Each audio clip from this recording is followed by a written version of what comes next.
The moment that door slammed, my entire life split clean in two. 1 second I was still a husband, confused, standing in my own hallway, holding my car keys like they meant something. The next, I was nothing but a man on the wrong side of a locked door, staring at my reflection in the glass as rain streaked down the porch light behind me. I didn't scream. I didn't beg. I just stood there, frozen, trying to understand how 17 years could collapse into silence so fast. It started like any other night. That's the part that still messes with my head. No warning music. No slow build-up. Just a normal Tuesday evening, the kind you forget the moment it ends. I came home late from work, shoulders heavy with deadlines and unpaid ambition, already rehearsing the apology I'd give for missing dinner. I remember thinking about how tired I was, tired in that quiet, adult way where you don't complain anymore because this is just what life is. The house felt off the second I stepped inside. Too quiet. Not peaceful, hollow. The TV wasn't on. No clatter from the kitchen. No footsteps overhead. I called her name once, soft, automatic. No answer. Then I saw her. She was standing near the dining table, arms crossed tight against her chest, jaw set in a way I hadn't seen since the early years of our marriage, back when we still fought like we were afraid to lose each other. But this wasn't fear on her face. It was resolve. Cold. Finished. What's wrong? I asked, already feeling something sink deep in my gut. She didn't answer right away. She just looked at me like I was a stranger who'd wandered into the wrong house. You need to leave, she said. Not shouted. Not whispered. Flat. Final. Not because it was funny, but because my brain rejected the sentence outright. What? I said you need to leave, she repeated. Now. My heart started pounding so hard I could hear it in my ears. Did something happen? Did I? Don't, she snapped, finally raising her voice. Don't pretend you don't know. I searched her face, desperate for a clue, some thread to grab onto. Know what? That's when she said it. Or parts of it. Enough to shatter me without ever fully explaining why. She told me everything, my wife said. And I believe her. My stepdaughter's name landed between us like a loaded weapon. I felt the blood drain from my face. That's not possible, I said automatically. I've never. Stop, she cut in. I don't want to hear it. I don't feel safe with you in this house anymore. That word echoed louder than anything else she said. Safe from me. After 17 years of shared beds, shared bills, shared grief, shared plans for a future we never quite reached. I stepped forward without thinking. Look at me, I said. You know me. You know who I am. She took a step back. That movement hurt more than the words. You need to get out, she said again, louder now. Pack a bag if you want. Or don't. But you're not staying here. My mouth opened. Opened again. Every defense I'd ever rehearsed for arguments, every clever explanation, every calm appeal, evaporated. This wasn't a fight. This was a verdict. When did you decide this? I asked quietly. Her answer came without hesitation. The moment she told me. 17 years. And that was all it took. I looked around the house then. The photos on the wall. The couch we'd picked out after weeks of arguing about fabric. The dent in the hallway paint from when we moved in a dresser that was too heavy. My life was everywhere, and suddenly, none of it belonged to me. I didn't do this, I said. My voice cracked despite my effort to stay steady. Whatever she said, I didn't do it. My wife's eyes hardened. I don't care, she said. I'm choosing my child. I nodded. Not because I agreed, but because something inside me shut down. There are moments when you realize logic has no seat at the table. This was one of them. I went upstairs in a daze. Grabbed a jacket. My wallet. My phone charger. I stood in the bedroom for a long moment, staring at the bed we'd shared the night before, trying to remember if she'd kissed me goodnight. I couldn't. When I came back downstairs, she was holding the door open. You don't belong here anymore, she said. That sentence landed harder than the accusation itself. I stepped outside. The rain hit me immediately, cold and sharp. I turned back once, stupidly hoping she'd soften, That she'd say something like we'll talk tomorrow or this isn't goodbye. She didn't. The door slammed. The lock clicked. And just like that, I was gone. I stood there longer than I should have, rain soaking through my clothes, listening to the quiet hum of a house that used to be mine. I felt exposed, like the entire neighborhood could see what had happened, like they all knew I'd just been expelled from my own life. I walked down the driveway slowly, every step heavier than the last. I didn't know where I was going. I only knew I couldn't stay there. As I reached the sidewalk, my phone buzzed in my pocket. For half a second, hope flared. Maybe she'd texted. Maybe she'd reconsidered. It wasn't her. It was nothing. I slipped the phone back into my pocket and kept walking, my thoughts spiraling faster than my feet could keep up. Fear mixed with shame in a way I'd never felt before. Not just fear of what she'd accused me of, but fear of what everyone else might believe once the story left that house. Men like me don't get the benefit of the doubt. I knew that. We don't get long explanations or patient investigations. We get judged, labeled, and discarded. By the time I reached the end of the block, my hands were shaking. I realized I hadn't even asked what, exactly, I was being accused of. I'd been thrown out without a charge, without a chance to speak, without a single question asked in my defense. 17 years.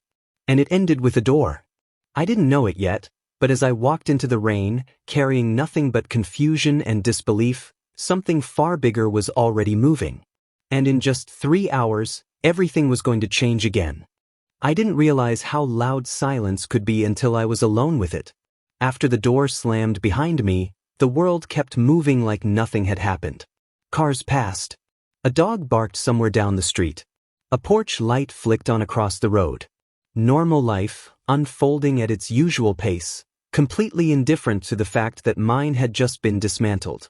I walked without direction. Not toward my car. Not toward a friend's place.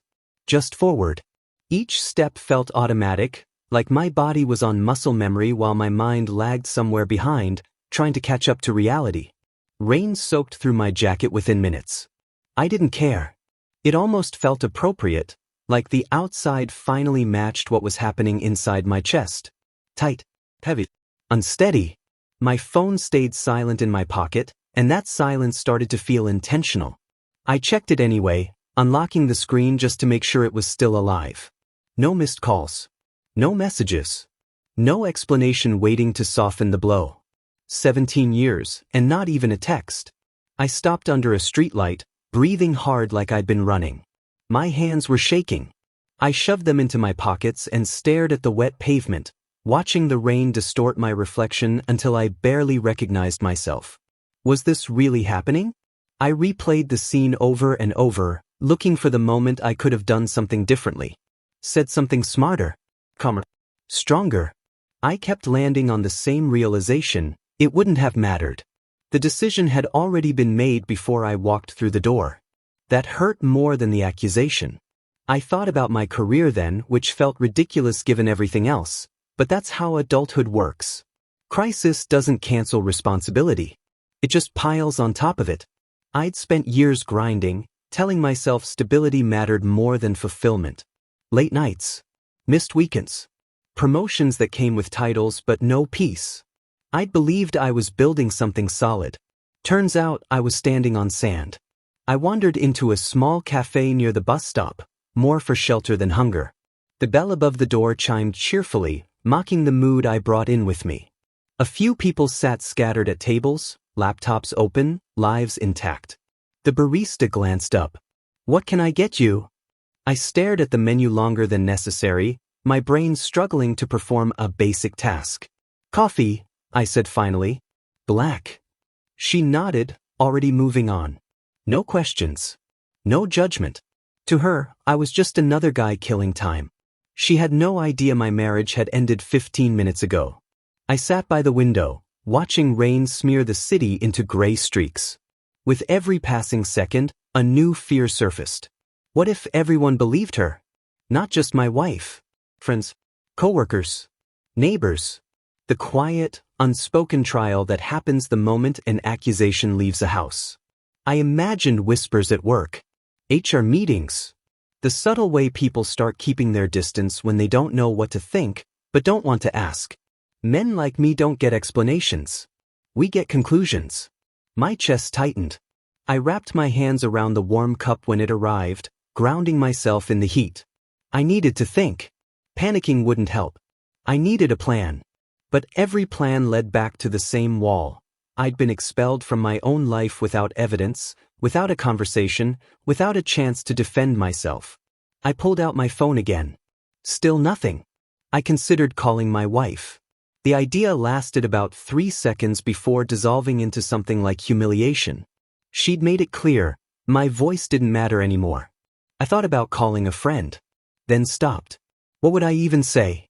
Hey, my wife kicked me out tonight because of something her daughter said, and I don't even know what it is yet. Some things you don't say out loud until you've figured out how they sound in your own head. I paid for the coffee and left before finishing it. Sitting still made everything worse. Movement, at least, created the illusion of progress. Outside, the rain had slowed to a drizzle. Streetlights reflected off the pavement like broken mirrors. I walked past storefronts, each one a reminder that the world expected me to keep functioning, keep showing up, as if nothing had changed. My thoughts turned darker then. Not in a dramatic way. In a quiet, adult way. What if this never gets fixed? What if this is the story that follows me now? I imagined introducing myself in the future, feeling that invisible asterisk hanging over my name. There's something about him. Didn't you hear? I felt small. Reduced. Like everything I'd built, career, marriage, reputation, could be wiped out by a single sentence I wasn't even allowed to hear fully. By the time I reached the bus stop, my legs ached. I sat down hard on the bench, elbows on my knees, head in my hands. For the first time that night, I let myself feel it. The fear. The shame. The anger I didn't yet know where to put. I wasn't crying. I didn't feel like I deserved to. I just sat there, breathing through a pressure that felt like it might crack my ribs. I checked the time. 1 hour gone. I wondered what my wife was doing back at the house. If she was pacing. If she was crying. If she felt even a fraction of what I was feeling. Or if she'd already convinced herself she'd done the right thing. I wondered what my stepdaughter was doing. If she was nervous. Or calm. Or relieved. That thought lingered longer than the rest. Something about the speed of it all didn't sit right. The certainty. The lack of questions. Accusations that real people make, especially about serious things, usually come with cracks. The hesitation. This had been clean. Too clean. I shook my head, forcing the thought away. I wasn't ready to chase theories. Right now, survival was enough. Another buzz from my phone made my heart jump. This time, it wasn't empty. A known number. I stared at the screen, pulse roaring in my ears. For a split second, I considered letting it go to voicemail. Fear has a way of making you delay things that will happen whether you're ready or not. I answered. Hello. There was a brief pause on the other end. Professional. Controlled. Is this Unders? A man asked. Yes. This is Deputy Harris from the County Sheriff's Department. My stomach dropped. We need to ask you a few questions, he continued. Nothing formal at this time. We just want to clarify a few things. I swallowed hard. About what? There was another pause, short, deliberate. About what happened tonight, he said. And about your safety. My grip tightened on the phone. My safety? I repeated. Yes, he said. Where are you right now? That wasn't the question I expected. As I told him my location, something inside me shifted. Just slightly. A crack in the certainty that had crushed me all evening. They weren't asking me to confess. They were asking where I was. I didn't know what that meant yet. I only knew that the story wasn't done unfolding. And for the first time since the door slammed, I felt something other than fear. I felt the faint, unsettling pull of change. I always thought the moment the police got involved would be the moment everything officially ended. I was wrong. Deputy Harris stayed on the line as I walked, his voice calm, measured, nothing like the sharp, accusatory tone I'd braced myself for. He asked where I was headed, whether I had a safe place to sit, whether I was alone. Simple questions. Human ones. I told him I was at a bus stop a few blocks from my house. I didn't say our house. That word already felt like a lie. Stay there, he said. We've got a unit nearby. This shouldn't take long. The click of the call ending left me staring at my phone again, but this time the silence felt different. Not heavy, alert, like the air right before a storm breaks. I sat back down on the bench, spine stiff, heart racing. Every worst-case scenario I'd been holding back rushed forward all at once. Squad cars. Handcuffs. Neighbors watching. My name reduced to a headline no one ever forgets. I kept telling myself to breathe. I replayed the call again in my head. Nothing formal at this time. Clarify a few things. Your safety. Those phrases didn't fit the nightmare I'd been imagining. 10 minutes later, headlights cut through the drizzle. A sheriff's SUV pulled up along the curb, tires hissing on wet pavement. Deputy Harris stepped out first, mid-40s, broad shoulders, posture relaxed but attentive. Another officer followed, younger, quieter. They didn't rush me. Didn't surround me. Evening, Harris said. You mind if we talk here for a minute? I nodded, throat dry. He gestured to the bench. You okay sitting? That question caught me off guard. Yeah, I said. I think so. He sat across from me, elbows resting casually on his knees. I'm going to ask you some questions, he said. Just answer honestly. If you don't understand something, say so. Fair. Fair. Not you're under investigation. Not anything you say can be used against you. Just fair. He started with basics. My name. How long I'd lived at the address. My relationship to my wife and stepdaughter. The timeline of the evening. Where I'd been before I came home. I answered everything. Slowly. Carefully. I didn't rush. I didn't try to defend myself with emotion. I just told the truth. As I spoke, I watched Harris's face, not for judgment, but for reaction. He took notes, nodded occasionally, asked follow-up questions when something didn't line up. Then he paused. Can you explain something for me? He asked. My stomach tightened. Sure. She says the incident happened around 6:30, he said. But you clocked out of work at 7:05. We verified that. I blinked. I wasn't even home then. I know, he said. That was the moment. Not relief. Not victory. Just a quiet shift, like the ground beneath me had subtly realigned. He continued. There are a few other inconsistencies. Dates. Locations. Some things that don't match up the way we'd expect.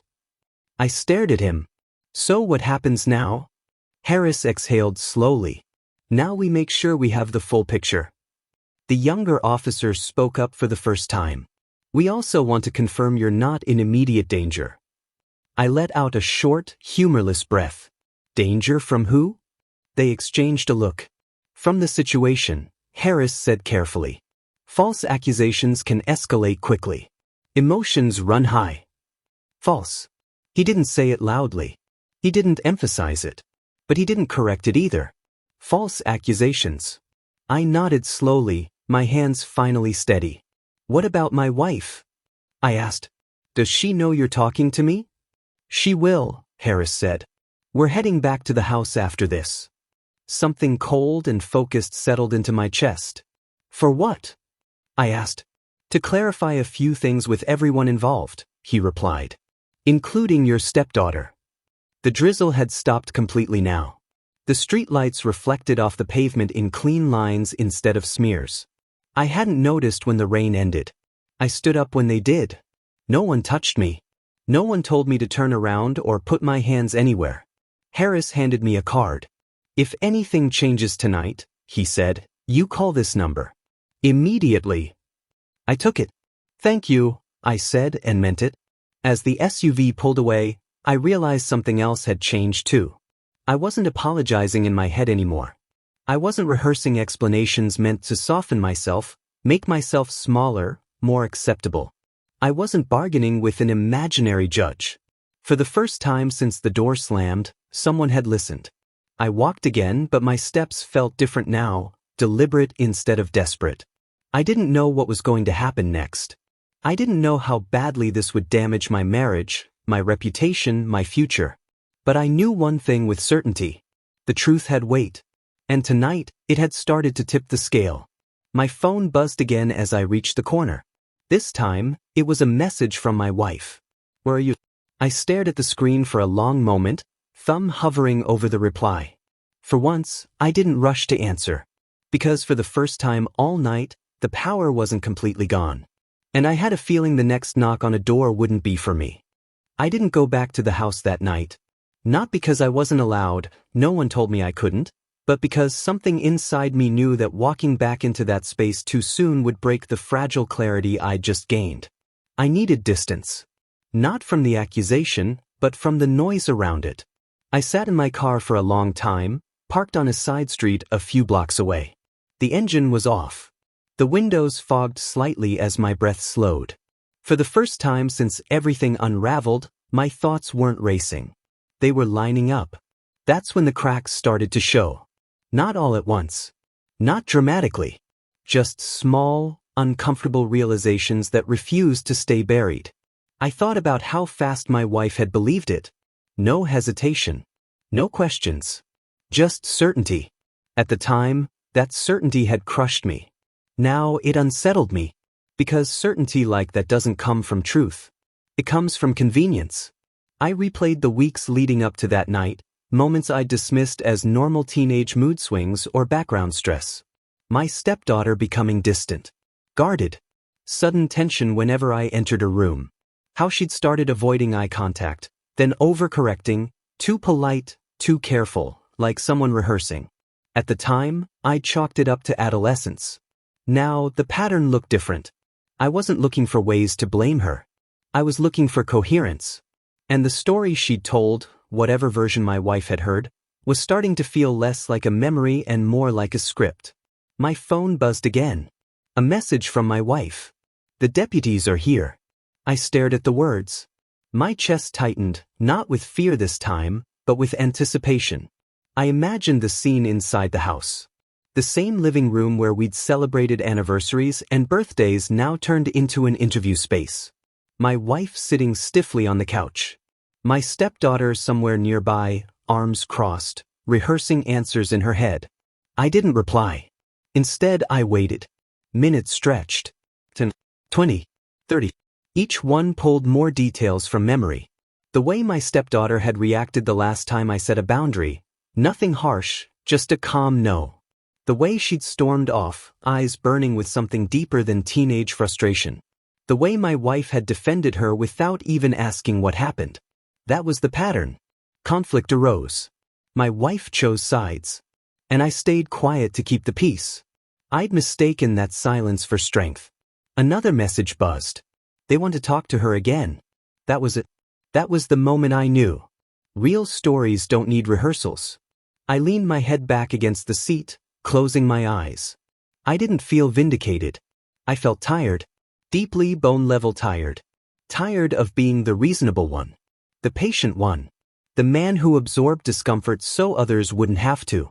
I wondered how many times I'd minimized myself over the years, convincing myself that compromise was maturity, even when it came at the cost of my own dignity.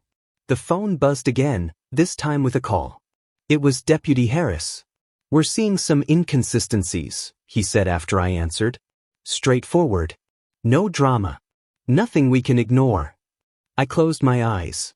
What kind? Timeline issues. Changes in wording. Details shifting depending on who's asking. I swallowed. What about my wife? There was a pause. "He's struggling," he said carefully. "This isn't going the way she expected." I pictured her then, not angry, not righteous, but confused. Watching certainty crumble in real time. "She keeps repeating the same thing," Harris continued. "But repetition isn't the same as consistency." I let that sink in. "Listen," he said, his tone softening slightly. "I want to be clear. This doesn't mean everything is resolved. But it does mean we're taking a closer look." "That's all I want," I said. And I meant it. When the call ended, the night felt quieter somehow. Not empty, focused. I checked the time. Nearly midnight. I thought about my career again. About how often I'd accepted unfair narratives there too. taken the blame for team failures. Let louder voices define outcomes. I told myself it was strategic, that keeping my head down would pay off. Maybe it had. But it had also taught me a dangerous habit, letting other people tell my story. Another message came through. This one shorter. She's crying. I stared at the screen, unmoved. I wasn't cruel. I wasn't celebrating. But something fundamental had shifted. I wasn't responsible for managing her emotions anymore. I stepped out of the car and stretched, the cool night air sharp against my skin. Somewhere down the street, a door closed. A car engine started. Life continued. I realized then that no matter how this ended, with reconciliation or separation, there was no version of my life where I went back to being silent. Truth didn't need me to shout. It just needed time. And inside that house, time was working. I got back into the car, phone resting face up on the passenger seat, waiting. Because I could feel it now, the lie wasn't holding anymore. It was starting to fracture. And fractures have a way of spreading. There's a moment when a lie stops being defended and starts being protected. I knew we were close when the messages stopped coming. After midnight, my phone went quiet in a way that felt intentional. No updates. No emotional outbursts. No attempts to pull me back into the chaos inside that house. Just silence. Heavy. Deliberate. That kind of silence doesn't mean peace. It means someone is running out of moves. I stayed in the car, seat reclined slightly, hands resting on my stomach as I stared at the ceiling. I wasn't waiting for permission anymore. I was waiting for inevitability. The truth has a rhythm to it. You can feel when it's about to surface, even before it does. I thought about my stepdaughter then. Not with anger. With something closer to sadness. She wasn't evil.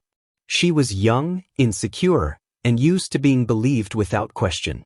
Used to knowing exactly which emotional levers to pull.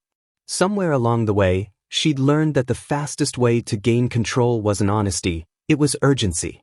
And my wife? My wife had confused protection with blindness. That realization hurt more than anything else so far. The phone finally rang at 12:47 a.m. Deputy Harris again. "Are you somewhere safe?" he asked. "Yes." "Good," he said. "I want to keep you informed." I sat up straighter. "Okay." There was a pause, just long enough to signal what was coming. "She's changed her story," he said. I closed my eyes. Not relief. Not satisfaction. Just a quiet, confirming weight settling into place. "In what way?" I asked. "Details," he replied. "Small ones. But small details matter. Especially when they keep changing." I pictured it clearly now. The questions coming faster. The answers getting shorter. The way confidence drains when it's no longer reinforced. "She's having trouble explaining the timeline," Harris continued. "And some of the specifics don't align with earlier statements." I exhaled slowly. "What does that mean?" "It means," he said carefully, "that we can't treat this as a verified allegation." Silence stretched between us. Then he added, "It also means we need to understand why the story was told the way it was." That was the line. Not if it was false. But when the call ended, I stayed perfectly still, listening to the faint ticking of my cooling engine. My chest felt hollow, not empty but cleared out. Like something toxic had finally drained. I thought about all the times I'd swallowed discomfort to avoid conflict. All the times I told myself this is just what being a man looks like. Absorb. Endure. Stay quiet. But silence doesn't protect truth. It protects whatever's loudest. Another message came through, this time from my wife. She doesn't know what to say anymore. I stared at it, then set the phone down without responding. That sentence told me everything. When someone tells the truth, they don't run out of words. They might run out of breath. They might run out of strength. But the story itself doesn't evaporate. Lies do. They thin out under pressure. They collapse inward. The night air felt colder when I finally stepped out of the car. I walked a short loop around the block, letting movement burn off the tension I'd been carrying for hours. With every step, something else became clear. Even if my wife apologized tomorrow, even if she begged, I couldn't unlearn what I now understood. When it mattered most, she hadn't asked me a single question. That truth hurt more than the accusation ever could. My phone rang again. Harris. We're documenting everything, he said. Given the inconsistencies, this is shifting. Shifting how? Toward accountability, he replied. I nodded to myself, though he couldn't see it. What about my wife? I asked. Another pause. Longer this time. She's starting to understand the consequences of filing a report without verification, he said, and of obstructing clarification. I leaned against the hood of my car, the metal cold through my jacket. Somewhere in the distance, a siren wailed and faded. Am I in trouble? I asked. No, he said immediately. You're not. The certainty in his voice settled something deep in my chest. When the call ended, I didn't feel victorious. I felt done. Done defending myself to people who never intended to listen. Done shrinking to make others comfortable. Done believing that being calm meant being disposable. I looked at my phone one last time before sliding it back into my pocket. No more messages. Inside that house, silence had taken over. And silence, when it arrives uninvited, doesn't ask questions. It exposes. I knew the next step wouldn't be gentle. Because when a lie finally collapses, it doesn't fall quietly. It takes something with it. And by morning, nothing inside that house would be the same. I wasn't there when the knock happened. And somehow, that made all the difference. I was parked a few streets away, engine idling, watching the glow of distant porch lights cut through the early morning fog. The night had thinned into something fragile, no longer dark, not yet morning. That in-between hour where decisions settle and consequences arrive without asking if you're ready. My phone buzzed at 3:12 a.m. Deputy Harris. We're at the residence, he said. His voice was steady, almost gentle. I want you to hear this from me first. I tightened my grip on the steering wheel. Okay. There was a brief pause. Not uncertainty. Respect. Based on the inconsistencies, the revised statements, and the initial report, he continued, we're proceeding with formal action. I closed my eyes. Not out of relief. Out of gravity. What kind of action? I asked. Regarding false reporting and obstruction, he said, your wife is being informed now. The words landed slowly, like they were meant to. False reporting. Obstruction. Not misunderstanding. Not confusion. Consequences. I pictured the moment clearly, the knock on the door, firm but controlled. The way authority sounds different at 3 in the morning. The shift in posture. The sudden realization that certainty doesn't equal truth. I imagine my wife standing in the same hallway where she told me I didn't belong. The same space she turned into a courtroom with no defense allowed. Only now the roles were reversed. She's asking about you, Harris said. I swallowed. What did you tell her? That you're not required to be present, he replied. And that this process isn't about punishment. It's about record and accountability. Record. That word mattered. Because records don't fade with emotion. They don't soften with regret. They exist. I stared through the windshield as dawn began to press faint color into the sky. What happens next? There will be documentation, he said. Follow-up. And depending on how things proceed, further review. And me? You're clear, he said. Completely. The certainty in his voice settled into my bones. When the call ended, I turned off the engine and sat in the silence. No music. No distractions. Just breath and thought. I didn't feel victorious. I felt distant. Like I was watching the end of a long, quiet war I hadn't realized I'd been fighting. Another message came through moments later. From my wife. Please. We need to talk. I didn't open it. I already knew what the conversation would sound like. Apologies wrapped in fear. Explanations shaped by consequences. Regret arriving only after authority made belief inconvenient.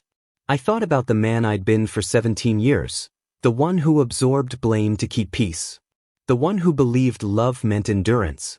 The one who thought being steady meant being silent. That man would have gone back. I wasn't him anymore. The sky lightened enough that I could see my reflection in the rearview mirror. My eyes were tired, yes, but clear. There was no panic left there. No need to convince anyone of anything. The truth had done its work. Another knock sounded in my imagination, the one that would come later, softer, desperate. The knock of reconciliation, not authority. I knew I wouldn't answer that one either. Because some doors, once slammed, don't get reopened. Not out of spite. Out of self-respect. I finally stepped out of the car and stretched, the cool air sharp against my lungs. The night was over. Morning had claimed the street. Whatever came next, lawyers, conversations, distance, it would happen on my terms. The knock that mattered had already happened. And it hadn't been for me. She asked to see me just after sunrise. Not with anger. Not with accusations. With fear. I read her message sitting in my car, the morning light spilling over the dashboard, turning everything soft in a way that felt undeserved. Please, just talk to me. No demands. No certainty. Just a woman realizing the ground beneath her had finally given way. I didn't answer right away. I wasn't deciding whether to forgive her. I was deciding whether to go back to the version of myself who would. We met in a public place, a small park near the courthouse. Neutral ground. No walls holding memories. No rooms where the past could corner me. She was already there when I arrived, sitting on a bench, shoulders hunched forward like she was trying to make herself smaller. She stood when she saw me. "I'm so sorry," she said immediately. The words rushed out of her, desperate, unstructured. I didn't know what else to do. I thought I was protecting my child. I listened. I didn't interrupt. I didn't correct her language. I just listened. Because this wasn't about whether she was sorry. It was about whether she understood. She kept talking, filling the space with explanations shaped by hindsight. Maternal instinct. Confusion. The pressure of making the wrong choice fast. I nodded occasionally, not in agreement, but acknowledgement. When she finally stopped, breathless, eyes glossy, I spoke. "You didn't ask me a single question," I said. "Steady." "Not one." She flinched. "I was scared," she whispered. "I know," I said. "That's why this hurts." Her eyes searched my face for anger. For bitterness.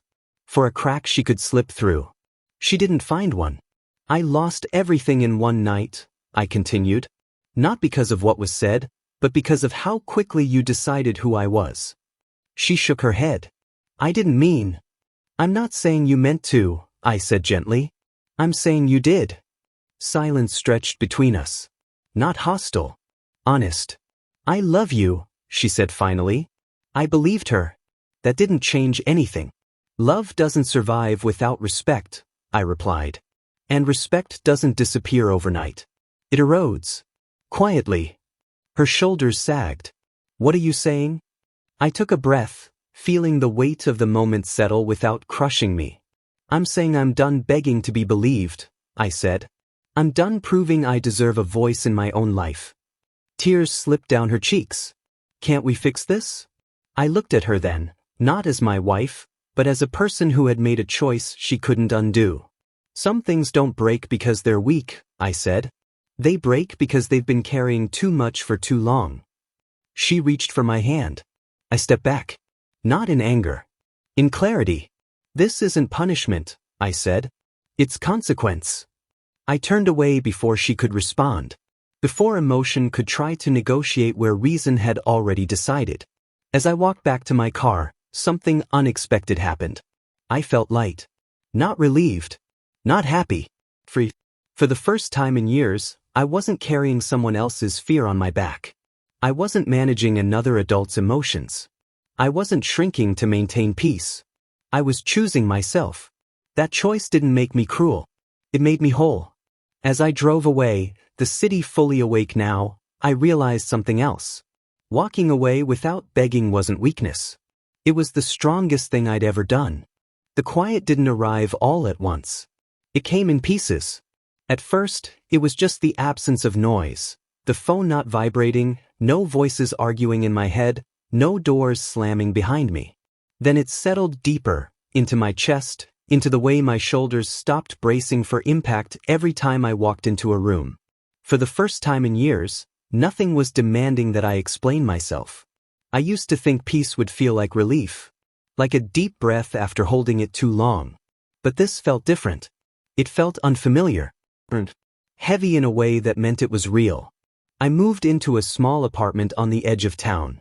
Nothing special. One bedroom. Clean walls. Windows that let in more light than I was used to. The first night there, I sat on the floor with my back against the wall, eating takeout straight from the container, and realized something that surprised me. I wasn't lonely. I was grieving, but not for her. I was grieving the version of myself that thought endurance was love. That silence was maturity. That staying quiet was the same as staying strong. For 17 years, I built my identity around being needed, around being the stable one, the man who absorbed impact so others didn't have to. Somewhere along the way, I stopped asking whether anyone would do the same for me. That version of me didn't survive the door slam. And maybe that was the point. I went back to work the following week. Same office. Same desk. Same people. But the way I walked in was different. I wasn't carrying the weight of proving anything. When my boss asked if I was okay, I didn't say, "Yeah, I'm fine." I said, "I'm getting there." And that was enough. There were still moments that hit hard. Driving past the old house. Seeing a couple argue in a grocery store aisle and feeling my chest tighten out of habit. Late nights when memory tried to rewrite itself, softening her voice, editing out the accusations. But I didn't chase those memories anymore. I let them pass. I'd learned the difference between reflection and self-punishment. One evening, a few weeks later, she called. I stared at the phone for a long time before answering. Not because I was afraid, but because I wanted to be sure of who would be speaking. "Hello." Her voice was quieter than I remembered. "Careful. I just wanted to check on you," she said. "I heard things are changing." I looked around the apartment. The bare walls. The calm. The space that was finally mine. "They already did," I said. There was a pause. Then, softer, "I didn't know how much I was losing until you were gone." I believed her. And for the first time, belief didn't require action. "I hope you figure out what you need," I said. "Truly." "And you?" she asked. I didn't hesitate. "I already am." When the call ended, I didn't feel victory. I felt closure. That night, I slept without replaying conversations. Without imagining better responses. Without needing to be understood. Because understanding myself had finally become enough. I started doing things alone. Long walks. Early mornings. Reading books I'd abandoned years ago because they didn't fit the version of me I was performing. I stopped apologizing for taking up space. I learned something important in the aftermath of everything. Being calm doesn't mean being invisible. Being patient doesn't mean being replaceable. And loyalty without boundaries isn't virtue, it's erasure. The sheriff knocking on her door didn't end my marriage. It ended my silence. And from that silence, something steady grew. Not bitterness. Not revenge. Identity. I don't know what the next chapter of my life looks like yet. I just know this version of me won't disappear to keep the peace. He won't swallow lies to protect comfort. He won't confuse endurance with love. The door that slammed behind me didn't end everything. It cleared the room. And for the first time in a long time, I finally heard myself think.